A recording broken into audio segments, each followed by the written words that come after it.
Bonjour à tous, aujourd'hui on se retrouve pour un texte de la Gemara dans Masechet Psachim qui va nous expliquer les sources et qui va nous expliquer un peu le Hallel, d'accord, le contenu du Hallel. C'est une prière qui est très importante. Alors pourquoi on en parle cette semaine? Parce que dans la paracha de cette semaine, on parle de l'ouverture de la mer Rouge. On va voir qu'il y a certains miracles qui sont évoqués dans le Hallel concernant la sortie d'Égypte. D'ailleurs, le soir du Seder, c'est le seul soir de l'année, les deux soirs du Seder, en Israël un seul soir, en France deux soirs, où on lit le Hallel. Normalement, le Hallel, c'est que le jour. Donc, comme c'est le Hallel, on va dire quelque part, c'est particulièrement lié à Pessah. Donc, cette semaine, on va essayer de comprendre ensemble qu'est-ce que signifie le Hallel, qu'est-ce qu'il y a derrière ça. Alors bon, bien sûr, cette semaine, c'est une paracha très riche. Il y a beaucoup de sujets. Et il y a forcément beaucoup de raisons pour lesquelles on peut remercier Dieu. Et le Hallel, c'est des louanges envers Dieu.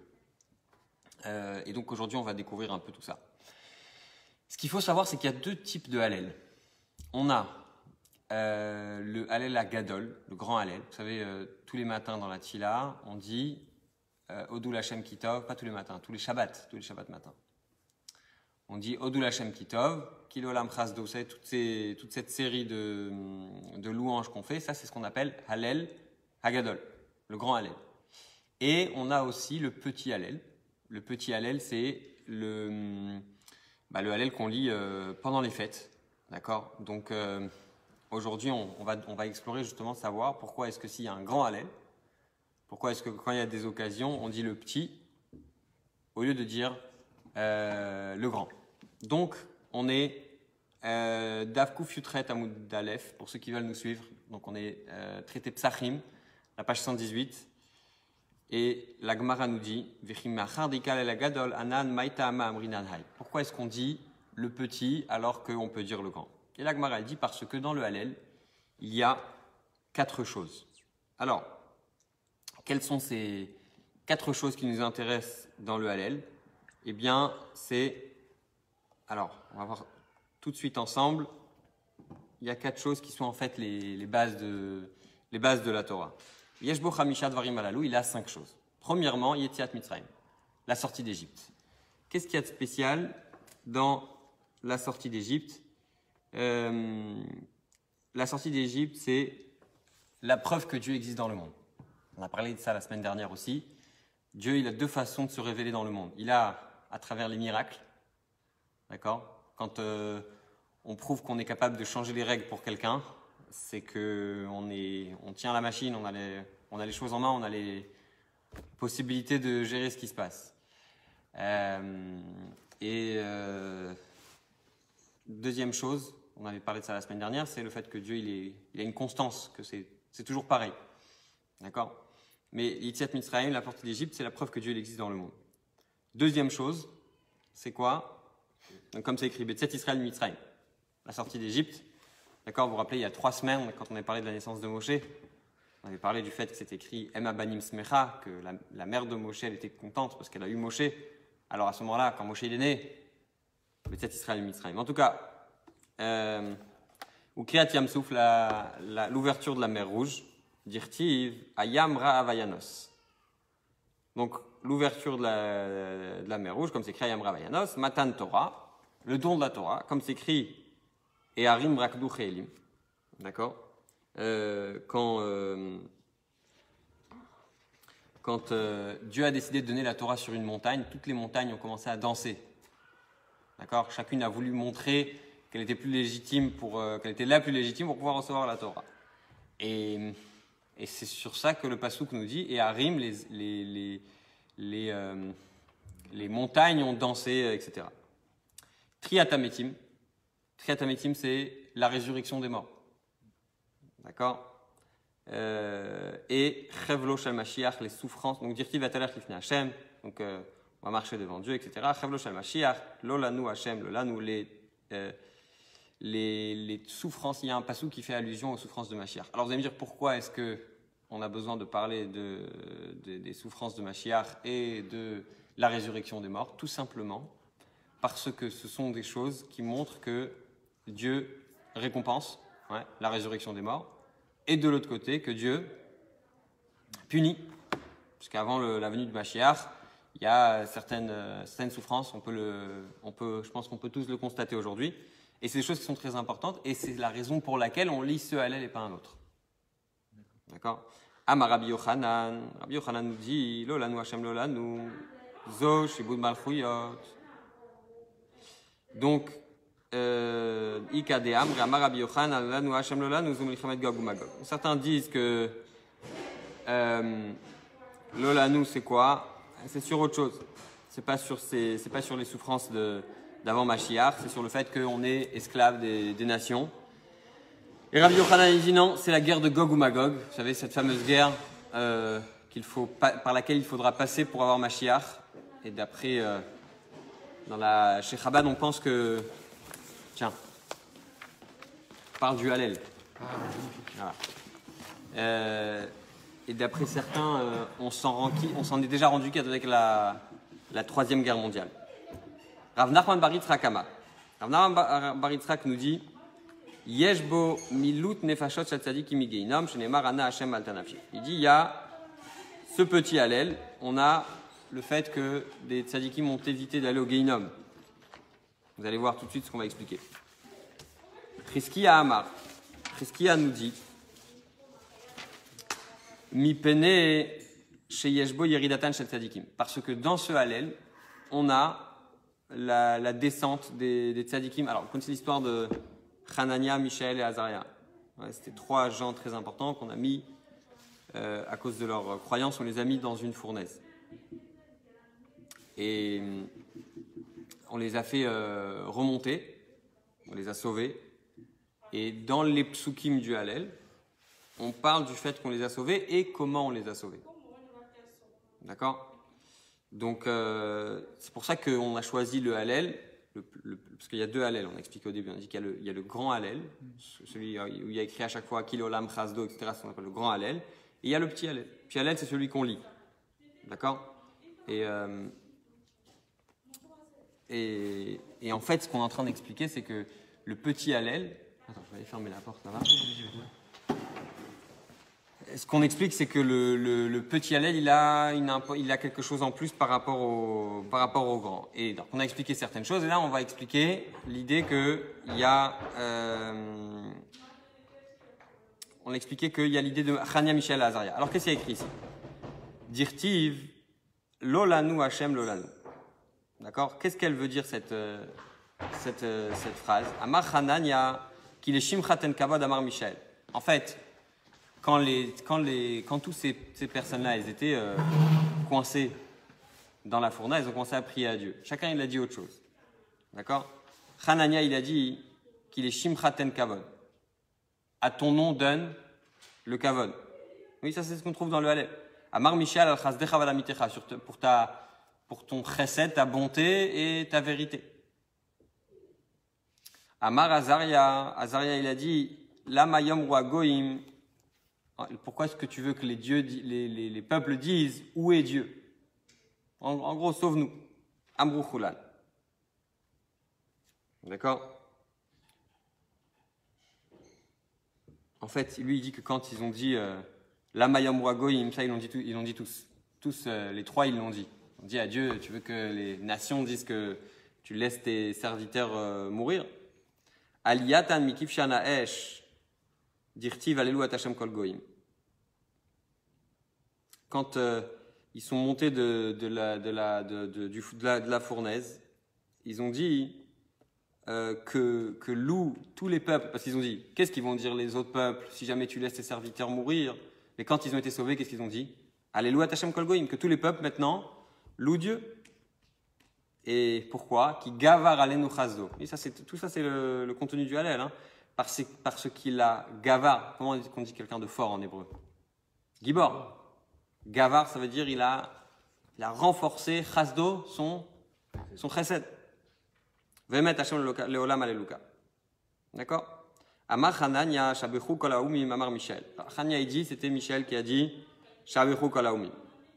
Qui gavar alenu chazdo amar Azaria. Qu'il a renforcer sa bonté, c'est Azaria qui a dit. Vemet Hashem l'olam alléluia, Amrou Kulan, ils l'ont dit tous ensemble. Yesh Ambrim, certains disent, Vemet Hashem leolam, Gabriel Amaro, certains disent que cette phrase de Vemet Hashem leolam, la vérité de Dieu, elle est pour toujours, c'est Gabriel qui l'a dit. Qui Gabriel? L'ange Gabriel. D'ailleurs, quand vous regardez là-bas dans la description de l'histoire, on peut comprendre que en réalité, il y a une quatrième personne avec eux dans la fournaise. C'est expliqué qu'en réalité, il s'agit de l'ange Gabriel qui voulait les sauver. Alors, qu'est-ce qu'il faisait là, l'ange Gabriel? La Gemara nous raconte l'histoire. Elle nous dit que des années plus tôt, quand Abraham il a été aussi mis dans une fournaise, d'accord? Et l'ange Gabriel il a décidé d'aller sauver Abraham. Il a dit à Dieu, je vais aller le sauver. Il ne mérite pas Abraham qu'on le sauve. Vous savez que l'ange Gabriel, c'est la source du feu. C'est la Gvura. C'est Gabriel. Oui, ça rappelle le mot Gvura, le mot force, Gibor, donc on a mentionné tout à l'heure. L'ange Gabriel, il a dit, je vais aller sauver Abraham et je vais faire en sorte que le feu il soit moins fort. Mais le bon Dieu, il n'a pas laissé. Qu'est-ce qu'il lui a dit, le bon Dieu? Il lui a dit, Abraham, il est seul. Il est seul sur terre. C'est le seul à mettre en évidence certaines valeurs sur terre. Eh bien, moi aussi, je suis seul. Et je vais aller moi qui suis seul, je vais aller sauver celui qui est seul. Et le problème, c'est que Gabriel, il s'est engagé pour quelque chose. Il a voulu sauver des gens, etc. Donc le bon Dieu lui a dit, t'inquiète pas, j'enlève pas ton mérite. Et ce que je vais faire, c'est que tu vas avoir le mérite de sauver 3 de ses petits-enfants. Qui sont ces 3 petits-enfants? Voilà, on continue. Donc j'offris un miracle dans le miracle. Amar le Hakadosh Baruch Hu, Dieu lui a dit, Red beotasha, Dieu lui a dit descends. Et fait comme ça. Beotasha patar Gabriel ve'amar ve'emet Hashem leolam alléluia. Et c'est à ce moment-là que Gabriel a dit ve'emet, et c'est la vérité de Dieu, elle est pour toujours. D'accord? Donc ça veut dire que, pourquoi émet? Parce que Hachem qui avait promis à l'époque de Abraham de donner à Gabriel l'opportunité de pouvoir sauver des tzadikim, c'est finalement accompli. Donc là, Gabriel, il a dit, je vois bien que Hachem, il accomplit ce qu'il dit et que c'est pas juste des mots comme ça. Juste un mot sur l'ouverture de la mer Rouge. D'après la Chassidoute, d'après la Kabbalah, la différence entre la mer et l'eau, parce que c'est écrit que dans la mer, il y a exactement ce qu'il y a dans pas la mer et l'eau, la terre. Dans la mer, il y a exactement ce qu'il y a sur terre. Tout ce qu'il y a dans la mer, il y a sur terre. Il y a des animaux, il y a des plantes, etc., etc. Quel enseignement on a de la mer? C'est que si un poisson il sort de l'eau, tout de suite, il meurt. C'est la même idée dans la Torah. Sur terre, on pense qu'on est capable de vivre sans Torah et Mitzvot. D'accord? Et la mer, c'est réaliser qu'on ne peut pas vivre sans Torah et Mitzvot. Si on ne fait pas Torah et Mitzvot, on n'arrive plus à vivre. D'accord? Qu'est-ce qui s'est passé à Kriyat Yam-Souf? Dieu, il a transformé la mer en terre sèche. C'est-à-dire qu'il a réussi à faire en sorte que même la terre sèche, c'est-à-dire que les moments dans la vie où on pense qu'on est détaché et qu'on peut vivre sans Torah Mitzvot, ces moments-là aussi, on va se rendre compte qu'en fait, on est dans la mer, on est dans un endroit où on a besoin de s'attacher à Dieu constamment. D'accord? Ça, c'est le miracle spirituel, quelque part, de Kriyat Yam-Souf et le message que nous, on doit emporter.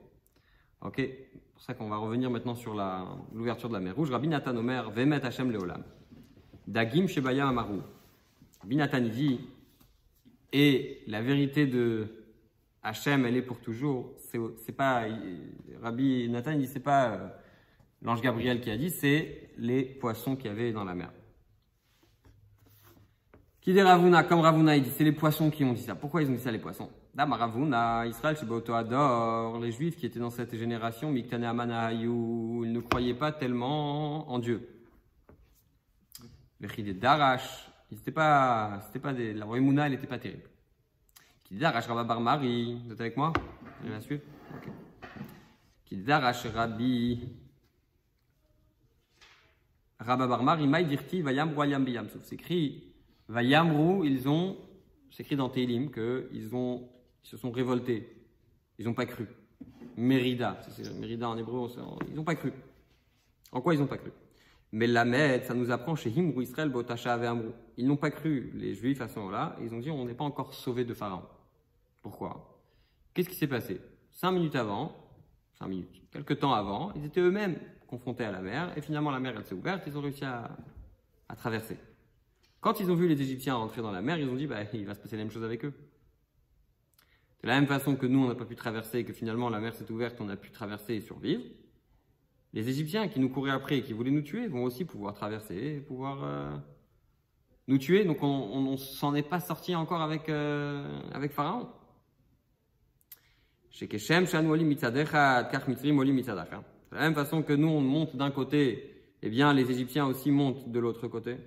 Amarlo Akadosh Baruch Hu le Sar Shel Yam, Akadosh Baruch Hu a dit au prince de la mer, Plot Otan la Yabasha. Il a dit au prince, celui qui est responsable de cette mer, la mer Rouge, il lui a dit prends les Égyptiens qui sont descendus tout en bas, quoi, et fais-les remonter à la surface, comme ça les Juifs les voient et comprennent bien qu'ils sont bien noyés et qu'on est débarrassé d'eux. Amar Lefana, il lui a dit, le prince de la mer, Ribono Shalom Klum Yeshevet Shenoten Rabo Matana Bechozav Noten Mimanu. Tu m'as donné un cadeau. C'est quoi ce cadeau? C'est le fait que les poissons ils puissent se nourrir de ces cadavres. Alors, c'est un peu gore, mais concrètement, ils ont profité pour les poissons. C'était une bonne nouvelle. Donc il dit, tu m'as donné un cadeau et maintenant tu vas le reprendre. Comment ça marche? Amarlo, il lui a dit, Eten lecha echad ou mechetza shebaim. Je vais te donner 1 fois et demi les Égyptiens. Amarlo, Ribono Shalom Yeshevet Shetovet Rabo. Alors c'est très marrant parce que au début il dit, tu m'enlèves ma récompense. Et puis après, quand il donne 1 fois et demi, il dit, mais on peut pas demander trop. Est-ce qu'il y a un élève qui demande à son maître? Alors bon, peut-être que si le bon Dieu lui avait dit, je te rends ce que je t'ai pris, il aurait rien dit. Mais là, Dieu il a donné 1 fois et demi. Donc il s'est senti mal. Il s'est dit, bon, non, j'en demande pas autant. Juste rends-moi ce que tu m'as donné. Bon. Amar eten lecha pi echad umertza shebem. Je vais te donner 1 fois et demi. Amar lo ribono shalom yeshevet shtovet rabo. Amar lo nachal kishon yeli yarev. Il a dit c'est le fleuve de Kishon qui sera mon garant. Alors, je ne sais pas si vous connaissez l'histoire de Sisra. Il y avait la prophétesse Dévorah, peut-être que vous connaissez.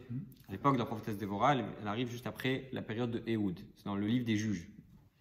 Bon, à cette époque-là, les Juifs, les juges se succèdent, restaurent la paix. À chaque fois que les juges restaurent la paix, il y a un moment de prospérité chez les Juifs. Et là, qui dit prospérité, malheureusement, on oublie que le bon Dieu existe et il y a toujours des fautes qui se suivent. Et finalement, il y a un nouveau juge, etc., etc., etc. Et l'époque de Dvorah, il y a un grand général d'armée qui s'appelle Sisra. On dit qu'il était tellement fort, j'avais entendu il y a longtemps, que quand il criait, les murailles, elles tombaient. Je ne sais pas exactement si c'est au sens propre ou si c'est pour dire qu'il était vraiment très très fort, en tout cas. Comme ça, c'est écrit. Non, c'était un non-juif, un ennemi du peuple juif. Bon. Et tout le monde avait très peur de lui, jusqu'au jour où la prophétesse Dévorah appelle le général d'armée de l'époque, qui s'appelait Barak, et elle lui demande de venir vers lui, et elle lui annonce comme quoi Dieu va donner Sisra entre ses mains, et qu'il gagnera cette guerre.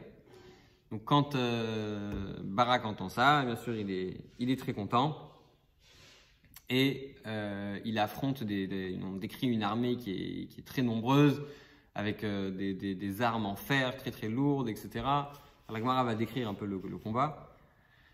Mais surtout, bon, ce qu'on nous raconte, c'est que finalement Sisra il s'est enfui, qu'il est parti se réfugier dans la tente d'une femme qui l'accueille, qui s'appelle Yaël, qui était la fille d'un roi qui avait un pacte avec ce peuple et donc il n'y avait pas de guerre avec eux. Il se repose chez elle, il s'endort, elle prend un pieu et elle tue Sisra. Et c'est comme ça qu'on s'est débarrassé de Sisra. Mais en tout cas, tous ces soldats ont fini aussi dans l'eau, dans le Nahal Kishon. Et c'était 1,5 fois le nombre de soldats qu'il y avait au moment de la mer Rouge. Et c'est là que Dieu s'est rattrapé. Et c'est pour ça que les poissons ont dit Vehemet Hashem, Leolam Alléluia. C'est pour ça que les poissons disent c'est la vérité d'Hachem qui est pour toujours. Pourquoi? Parce que c'est à ce moment-là que les poissons ont vu que Dieu, sa promesse, il l'a tenue. D'accord? Ça va? On va suivre tout le. Alors, la Gemara, elle demande Maï Echad ou Mersa. C'est quoi cette histoire de 1,5 fois? D'accord? On est. Nahal Kishan il y a rêve. On est la ligne 17. D'accord? Koufutret Bet 1. C'est bon? Ok. Maï Echad ou Mersa Shebaen. Comment est-ce qu'Akadosh Baruch Hu il a donné 1,5 fois? Deilou befaroktiv, sheshmod rechev bachor. Veilou besisraktiv, shameot rechev barzel. Il y avait 600 chez Sisra, il y avait 600 chez Pharaon et il y avait 900 chez Sisra. Donc ça fait 1,5 fois. D'accord? 600, 900. Je vous laisse faire le calcul. La Gemara, elle demande qui a ta Sisra. Quand Sisra est venu se battre avec le peuple juif. Il est venu avec des javelots en fer. Des javelots, non, des javelots, il n'y a pas écrit en fer. Otia, Kadosh Baruch Hu, il a sorti sur l'armée de Sisra. Kochavimim silotam. Il a sorti les étoiles de leur remplacement. Qu'est-ce qu'il y a de particulier dans les étoiles? Quand les étoiles sont descendues sur terre, ça, les étoiles c'est du feu, c'est très très chaud. Akdiru anedik redefarzela. Tous les armures en fer qu'ils avaient ont commencé à chauffer. Nechitu les kaour et les misrenafshayu. Qu'est-ce qu'ils ont fait? Comment est-ce qu'ils ont fini? La question c'est ça, c'est comment est-ce que l'armée de Israël a fini dans l'eau? À l'époque de Pharaon, qu'est-ce qui s'est passé? Les Juifs ont traversé, c'était encore ouvert. Les Égyptiens sont passés jusqu'à ce qu'ils arrivent au milieu et que les Juifs étaient déjà passés de l'autre côté. La mer s'est refermée. Mais l'armée de Sisra, qu'est-ce qu'elle est partie faire dans l'eau? Alors la Gemara explique que quand Israël est venu, il y a eu une sorte de miracle qui a amené des étoiles. Et ces étoiles, elles ont chauffé les armures de l'armée de Sisra. Il commençait à avoir très chaud. Il y avait un fleuve à côté. Ils se sont jetés au fleuve pour pouvoir refroidir les armures qui étaient devenues tellement chaudes. Amarlo Kadosh Baruch Hu le Nahal Kishon, Dieu il a dit au fleuve de Kishon, l'air va shlem ervancha, miyad grafam Nahal Kishon vishlichu leyam, shneimar Nahal Kishon grafam Nahal Kdumim. Qu'est-ce qu'il a dit le bon Dieu au fleuve de Kishon? Il lui a dit va payer ma dette. Ah oui, il avait une dette envers la mer Rouge. Maï Nahal Kdumim, Nahal shenaase arev imekedem, butasha patru dagim shelayam vamru met Hashem leolam. Donc c'était quoi cette mer? C'était la mer Rouge.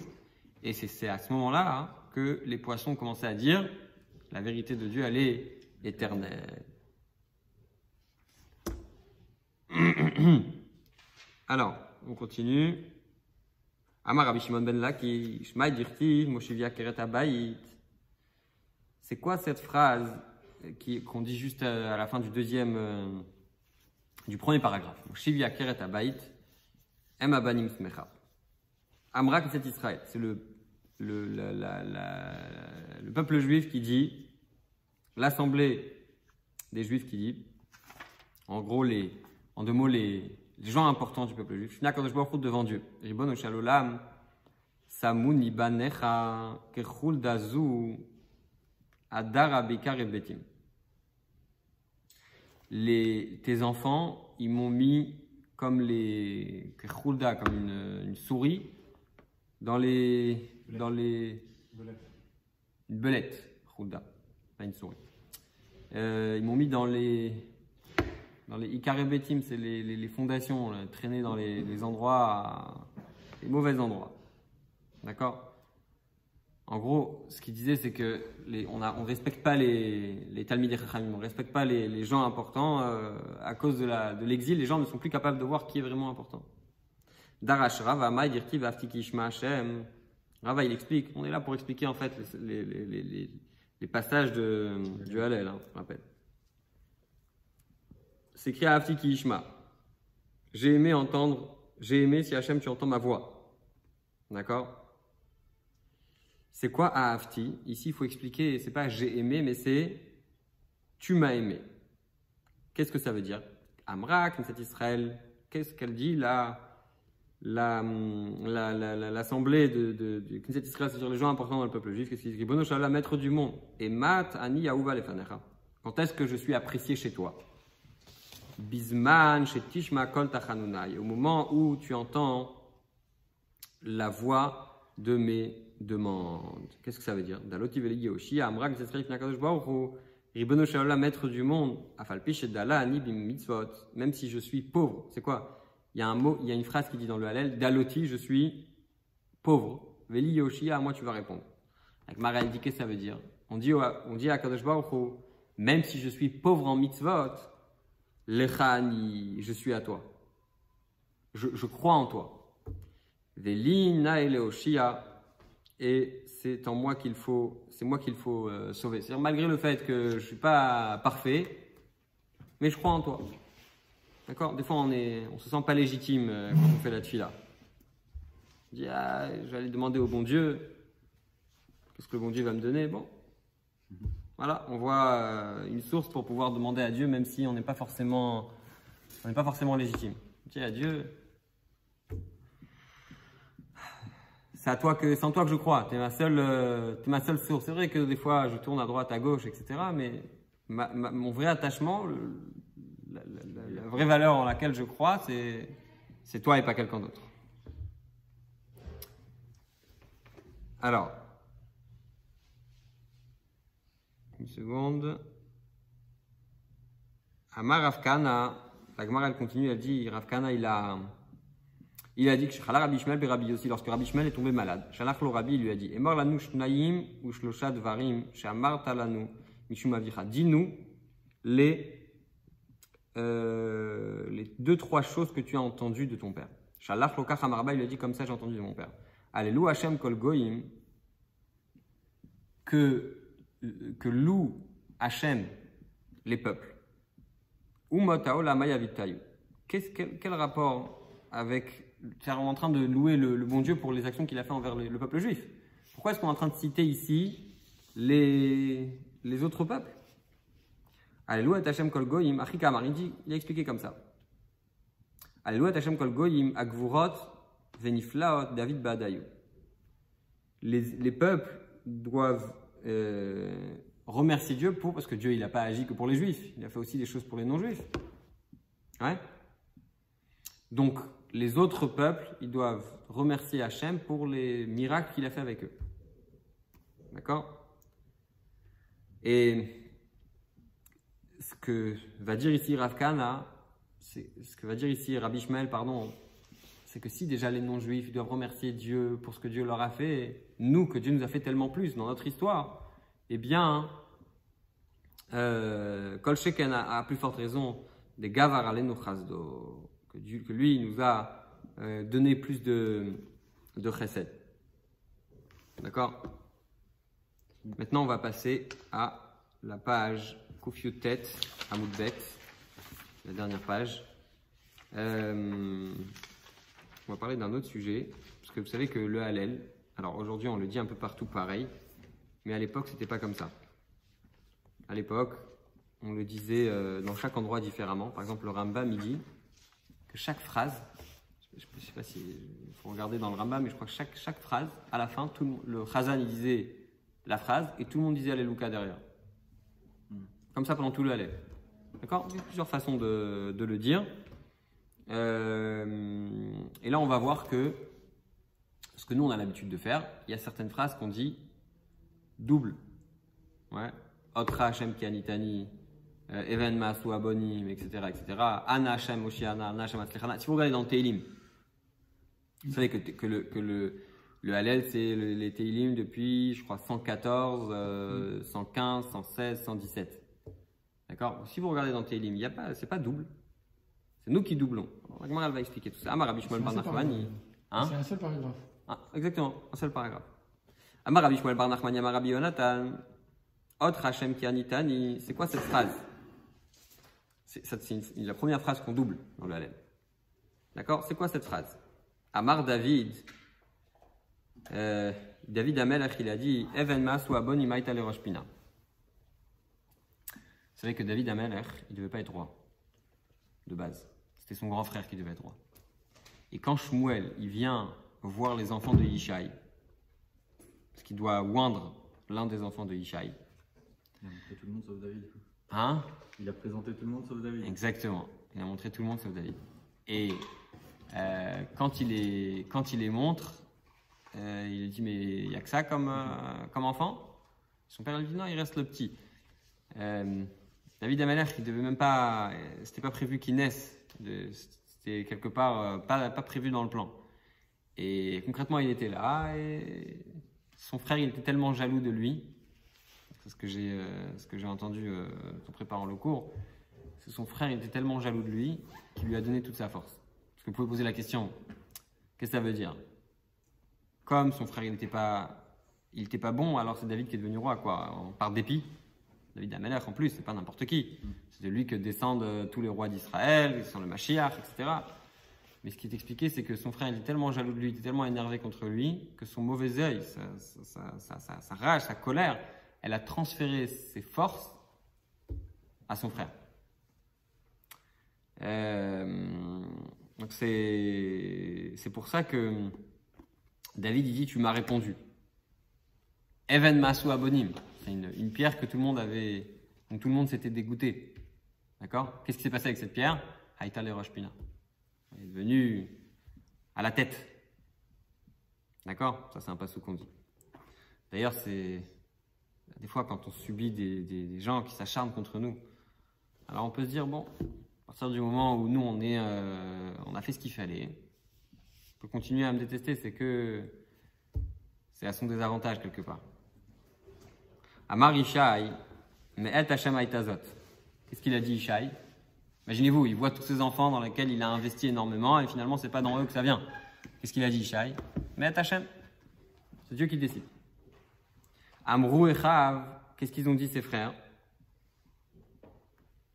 Parce que vous allez me dire, ses frères, ils auraient pu s'énerver, non? Ils ont dit Zayam Asa Hashem, Nagilav Nisrechabo. C'est Dieu qui a décidé. Et ils ont reçu ça sur eux, on va se réjouir. Amar Shmuel, Ana Hashem Oshiana. Shmuel, il a dit, s'il te plaît Hashem, réponds-moi. Mais il a vu en fait Shmuel que David, ça allait être quelqu'un de grand et que le peuple juif allait se réjouir avec le roi David. Vous savez, c'est le seul sur lequel on dit souvent David Melach Israël, Chai Vekayam. Il est encore, on dit qu'il est Chai, il est vivant, il est Kayam, il est avec nous, etc. Sur David Amelech, de par son message, il est encore, c'est une des personnalités les plus importantes dans le judaïsme. Qu'est-ce qu'ils ont dit ces frères? Ana Hashem Atzlichana. Dieu, fais-nous réussir. Amar David, Baruch Haba Beshem Hashem, Amar Yishai Barachum Chami Bet Hashem. Après tout ça, c'est la suite de l'histoire. Chacun, il a dit Amar Shmuel, El Hashem Vayer Lanu. Dieu nous éclaire, Amrou Kulan Yisruchak Ba'avotim, Atkarnot Amizbear. Qu'est-ce qu'il a dit Shmuel? Eli Atavodeka.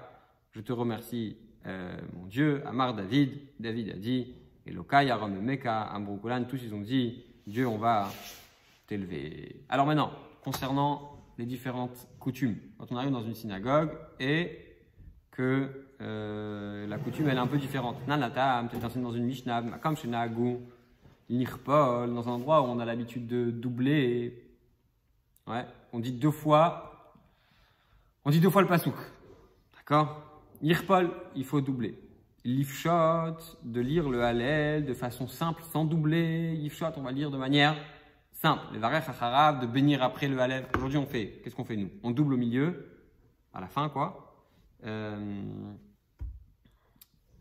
Au début, on fait une bracha et à la fin, on fait une bracha. Apparemment, à l'époque, c'était pas pareil dans tous les endroits. Donc, il dit ici, si dans des endroits, on a l'habitude de faire la bracha après, on fait akol kemina gamdina. Tout, on fait en fonction de l'endroit où on est. Alors voilà, je pense que la prochaine fois qu'on fera le Hallel, on le fera un peu différemment.